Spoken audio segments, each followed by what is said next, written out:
Welcome to Community News. I'm Lori Nussbaum, and today my guest is Gloria Romero Roses. Gloria's with the Alzheimer's Association, and we're going to have a conversation regarding Alzheimer's and what's going on with the progress of Alzheimer's in our upcoming November walk. And this is a conversation that's also very near and dear to my heart since I lost my mother to Alzheimer's 7 years ago. Welcome, Gloria. Thank you for being here. Thank you so much for giving us the opportunity to talk about what's ahead, but more importantly, where we can all work together. Absolutely. Absolutely. So tell me a little bit about your journey and Absolutely. why you're involved in the organization and, Thank you. what happened to you. So my mom was diagnosed with Alzheimer's, and it began really the long goodbye, as it's often been characterized. It was not an easy diagnosis because she was in denial for a good 6 to 7 months. And I unfortunately had seen signs over the prior, let's say, 2 to 3 years. But as unfortunately most of us in the so-called sandwich generation realize, we're raising our young children, caring for parents, busy career and business commitments. I wasn't paying attention. And so when the diagnosis finally came, I really had to take a pause and work to be more present in my mom's life so that I could figure out what this really meant. And back then, I didn't really have a lot of resources. I must be honest, her neurologist that made the diagnosis wasn't particularly helpful when I asked for, how do I plan for this? How quickly does this happen? Like none of that was necessarily available to me. And so I fast forward. It was a 9-year journey with her. Ultimately, she passed in 2017. And I quickly pivoted to volunteering with the Alzheimer's Association because I really believe that when we have these incredibly impactful experiences in our life, we need to make sense of them. And I don't believe that God wants us to suffer for suffering's sake. I think it's because we have to have a lived experience where we can pay forward what we learn. And so the Alzheimer's Association has been a great outlet for me to share what I did learn in that journey and hopefully advocate on behalf of the 580,000 Floridians that currently are living with Alzheimer's in Florida, so that we can make our state better prepared. Do you think there's more of an uptick now than ever before? Well, I can't speak to whether there's an uptick. I can say that the latest research that the Alzheimer's Association has released indicates that Miami-Dade County, believe this or not, has the highest prevalence of Alzheimer's diagnosis in the entire country. It's astounding. I usually say this and I have to repeat it because people are so it's mind-boggling. Miami-Dade County has the highest prevalence of Alzheimer's disease in the entire country. And so people naturally ask, well, why is that? Yeah.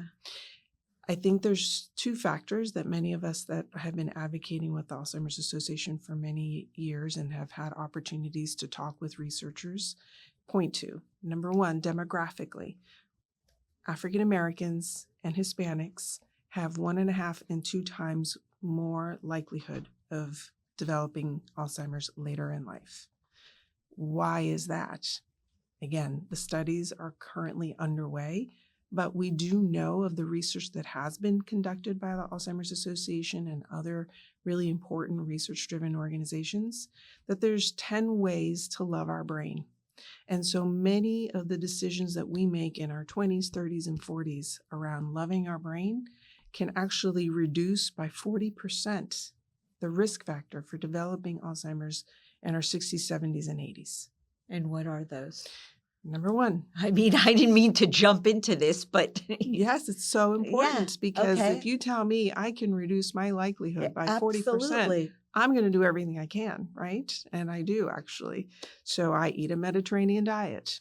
Mediterranean diet has actually been proven to show it has a tangible effect on how your brain and your cognitive function develops as you age.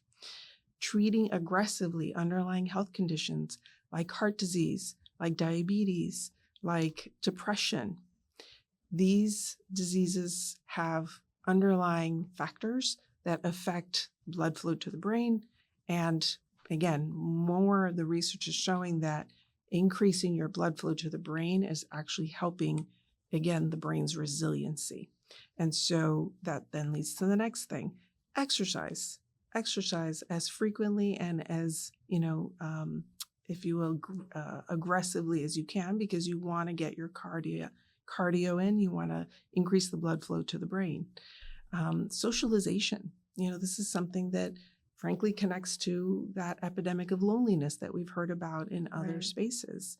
If, as we age, we maintain healthy and robust relationships, if we continue to work our brains through conversation, through games, doing things that have, if you will, the effect of making our brain rewire itself frequently, it's all creating, if you will, a perfect circle of, if you will, healthy habits that help us love our brain and reduce that risk factor later in life. Okay, so I'm like counting all these things. I'm like, I do these things. As a matter of fact, I play a lot of pickleball. Nice. And one of the gentlemen that I was playing with, he actually was a doctor, and he was an amazing player, but he could not keep score. That was the one thing he couldn't do, but he played phenomenally. So interesting. He's since passed away from Alzheimer's. Okay, so let me ask you this: I've also experienced a similar situation, and I read your blog about your journey. What are tell us the warning signs that many of us who experience loved ones that have Alzheimer's or have passed away. I found that when my mother, who died of Alzheimer's, she would literally, like for a year, I think I was in denial, not wanting to see the signs until finally, because we forget our keys, we miss things. Oh my God, I go in my house a million times, things like that. Or sometimes we forget a word here or, here and there. But when should we really, really be concerned? What are some of the warning signs? Well, I think what you see is, what we know is that the disease is developing long before we even see signs. And as I rewind the video of my life, I realized that probably 4 years before her diagnosis, there was just certain things that weren't right.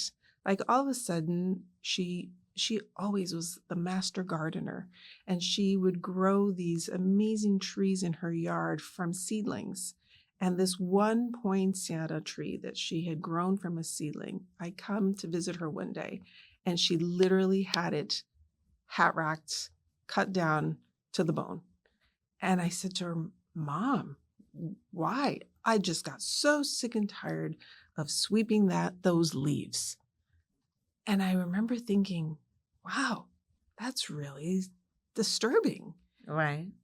And then, other situations, she would call me and she'd say, Gloria, where's the front door? And I'd say, what do you mean, Mom? And she said, I can't find the front door.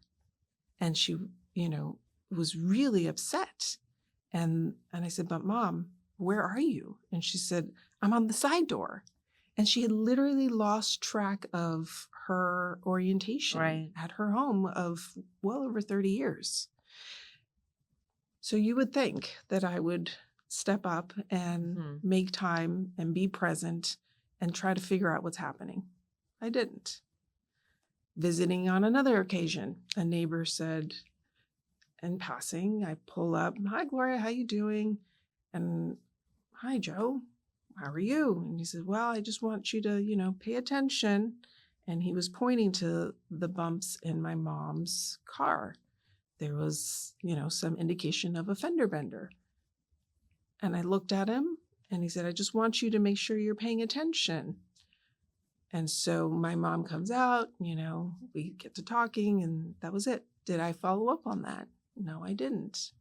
So there were things that were happening, right? That we, again, in our busy lives, raising our Right. kids, doing what we do for our professional commitments, I was not present enough. And so I always encourage folks to take stock.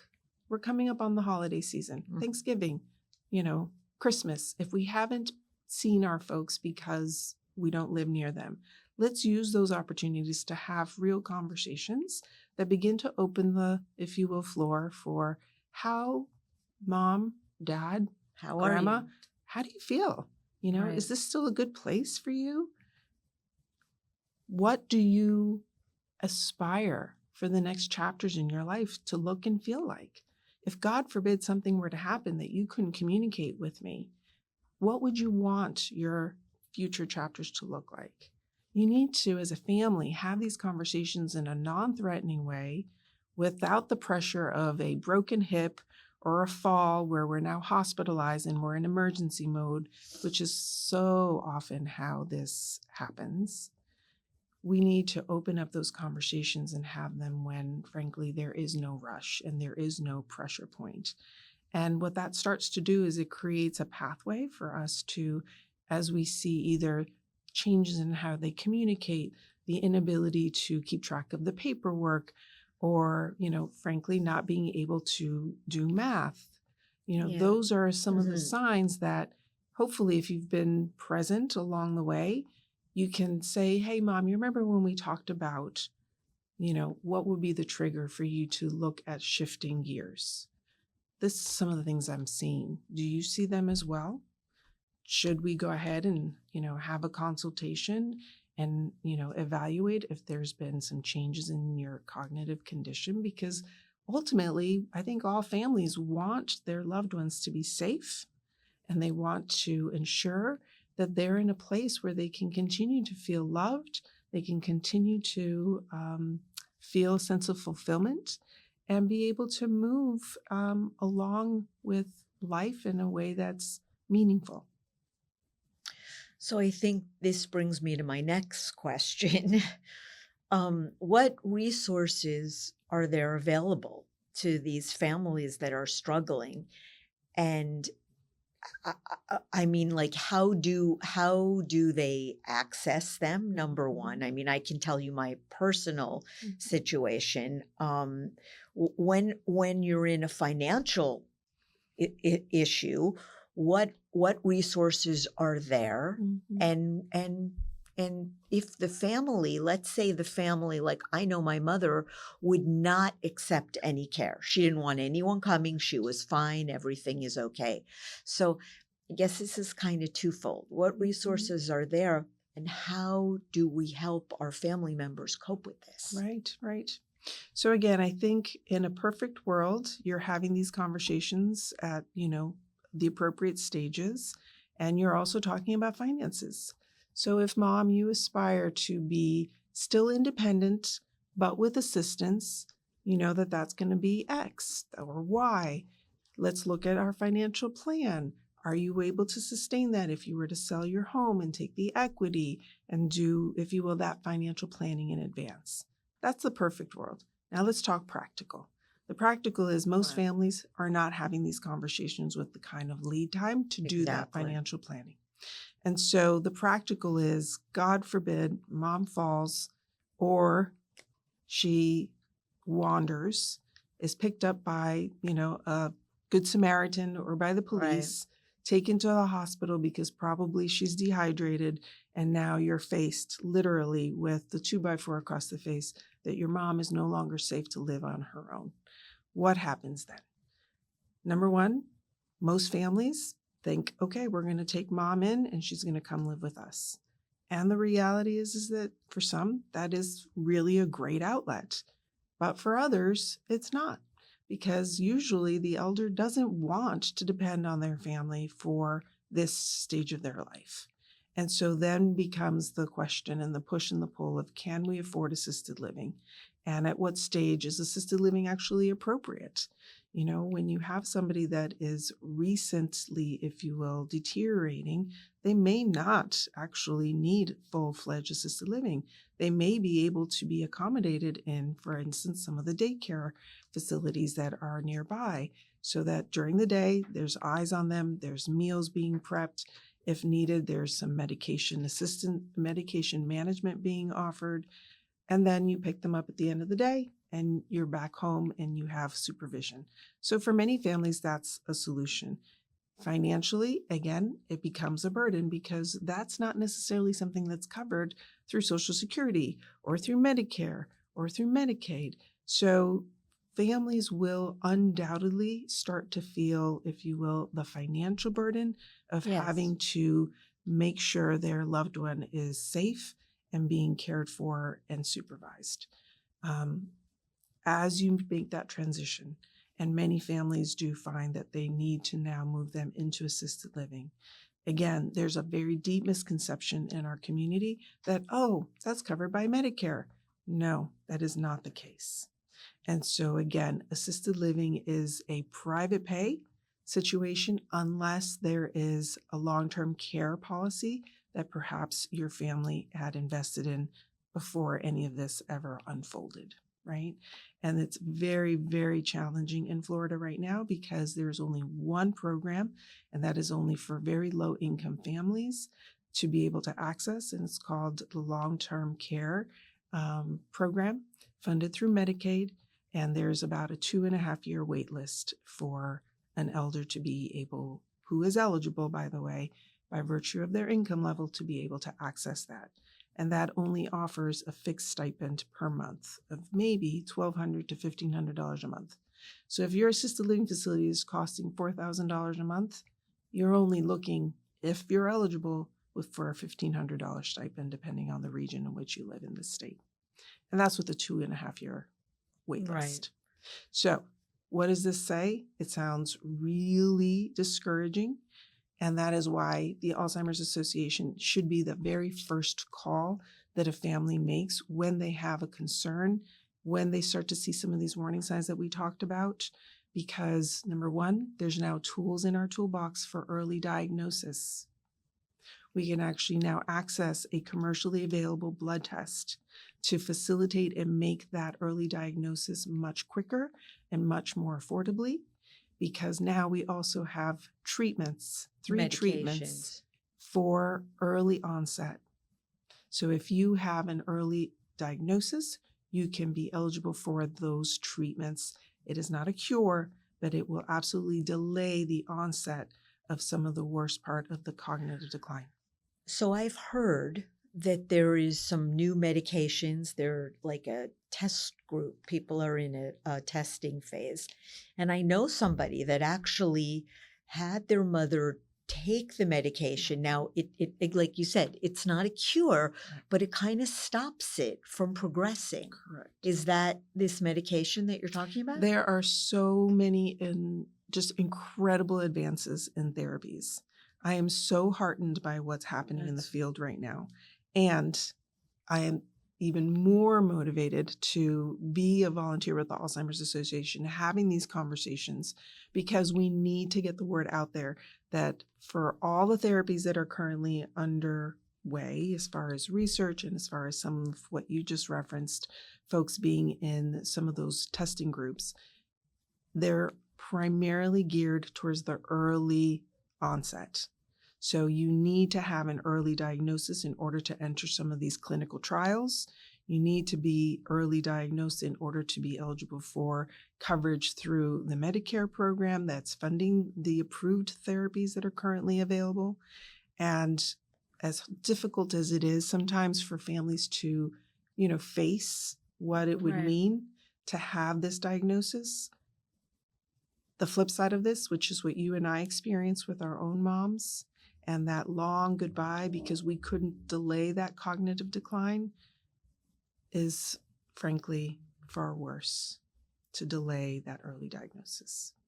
I think it's very hard for families. And I think the hardest thing is, like you had mentioned earlier, is really wanting to see those early signs. And you're like, no, that's not happening, or, oh, it was a mistake, or you're having a bad day, that type of thing. Absolutely. So I think those early signs are important to take a look at, Absolutely. like you mentioned. So let me ask you this. We see that you said to go in and be tested for Mhm. Alzheimer's. Mhm. The testing is not, it's not like you go for a blood test. Well, it is actually now. It is now. Okay. There actually is now a commercially available blood test Okay. that physicians now have access to. Different, so it can show whether you have Alzheimer's or It dementia. shows some of the early markers Okay. because of what has, again, the research has yielded is happening in our brain as this disease is unfolding.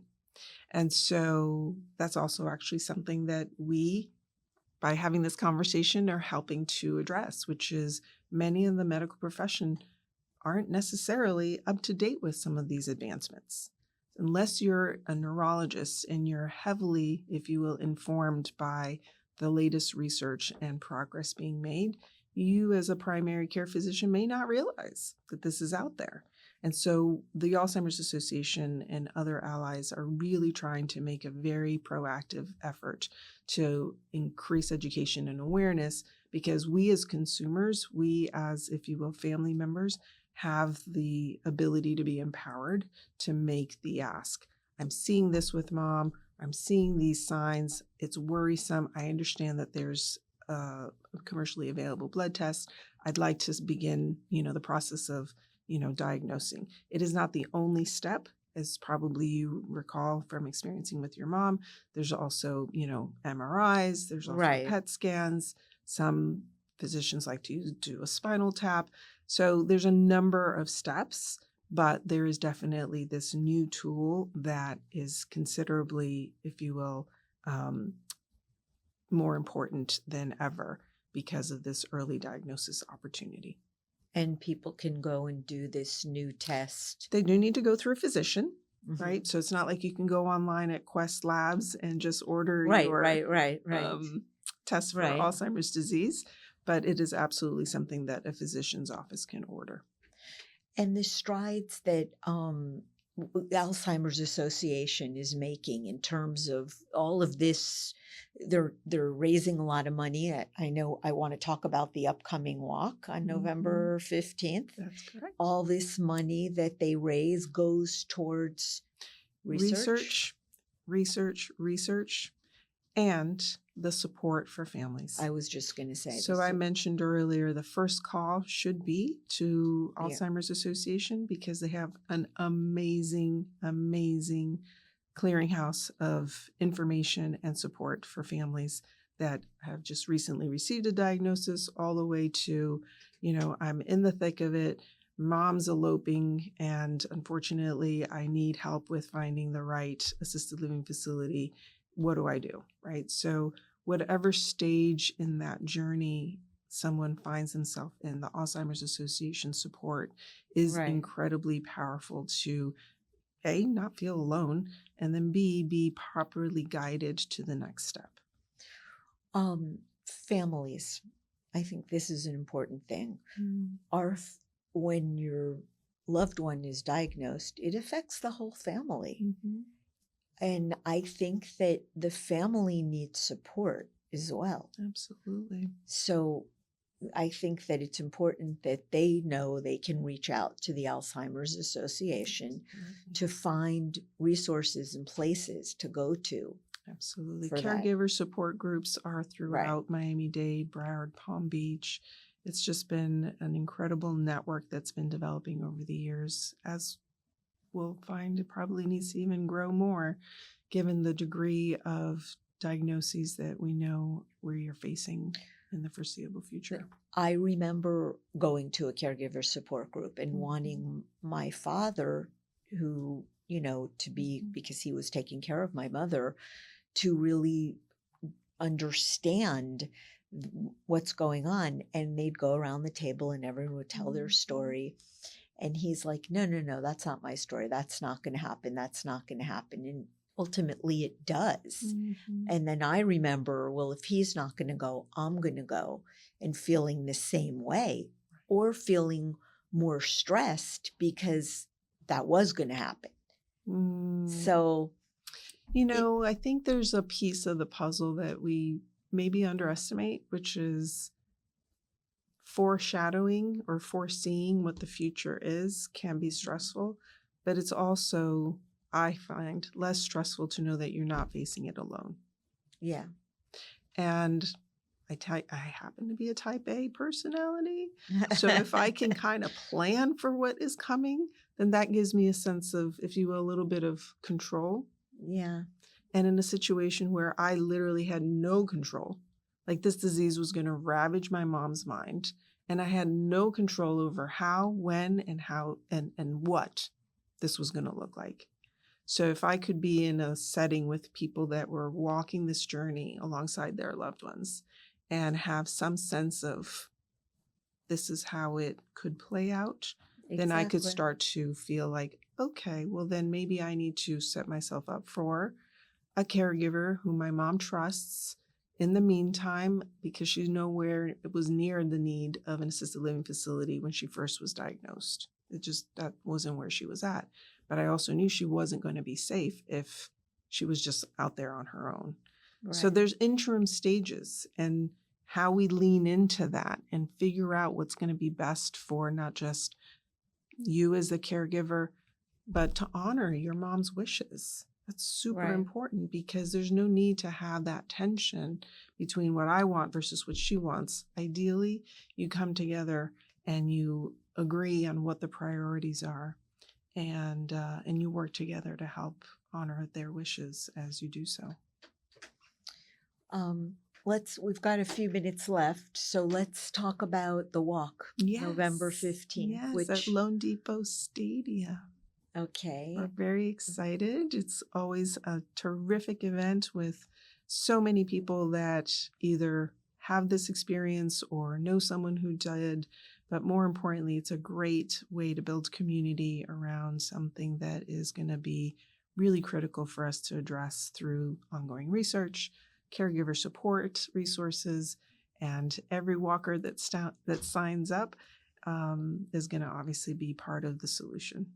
Well, I know I'm going to be there, and I'm actually trying to get a group of people to go. It's my way of kind of, I guess, a therapeutic kind of thing, giving back and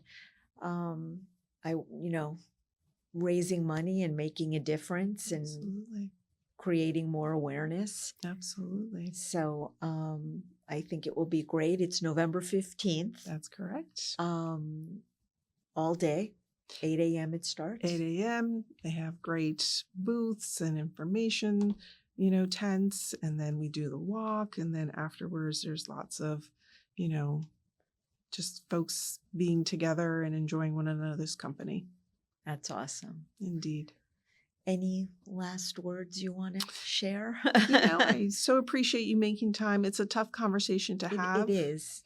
You and I obviously have the firsthand experience. And as we said earlier before we went on air, for some folks, it's sometimes a little too close and they don't want to remember it, right? Because it brings back a lot of emotion. Yeah. And so I honor that.